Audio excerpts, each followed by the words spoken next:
வணக்கம். பள்ளிகளை மீண்டும் எப்பொழுது திறக்கலாம் என்பது குறித்து தற்பொழுது முதல்வர் விஜய் அவர்கள் தற்பொழுது பள்ளி கல்வித்துறை அமைச்சர் ராஜ்மோகன் மற்றும் பள்ளி கல்வித்துறை செயலாளர் மற்றும் இயக்குனர் உள்ளிட்டவர்களுடன் தற்பொழுது ஒரு முக்கிய ஆலோசனையை அவர் மேற்கொண்டிருப்பது குறிப்பிடத்தக்கது.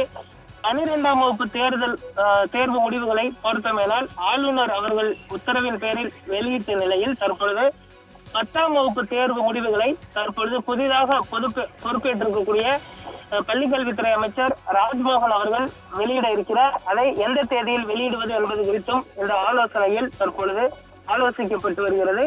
பள்ளி கல்வித்துறையின் செயல்பாடுகள் மற்றும் பள்ளிகள் திறந்ததற்கு பின்பு மாணவர்களுக்கு பாட புத்தகம் வழங்குவது, அதே போன்று பழைய அரசால் செயல்படுத்தி வரக்கூடிய அந்த புத்தக பை, அதே போன்று காலணிகள், மதிய உணவு, காலை உணவு உள்ளிட்ட பல்வேறு முக்கிய திட்டங்கள் குறித்தும் இந்த ஆலோசனையில் தற்பொழுது ஆலோசிக்கப்பட்டு வருவதாக தகவல் வெளியாகி இருக்கிறது.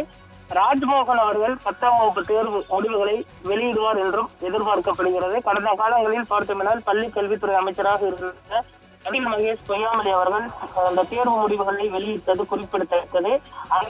நூற்றாண்டு லைப்ரரியில் இந்த தேர்வு முடிவுகள் வெளியிடப்படுவது வழக்கம். இந்த முறை புதிதாக பொறுப்பேற்றிருக்கக்கூடிய பள்ளி கல்வித்துறை அமைச்சர் ராஜ்மோகன் அவர்கள் இந்த தேர்வு முடிவுகளை வெளியிட இருக்கிறார். அதே போன்று ஜூன் 1ஆம் தேதி பள்ளிகள் திறக்கப்படலாம் என்று எதிர்பார்க்கப்பட்ட நிலையில் தற்பொழுது மேலும் தள்ளி போகலாமா? ஏனென்று சொன்னால் ஜூன் 1ஆம் தேதி திங்கட்கிழமை ஆரம்பிக்கிறது.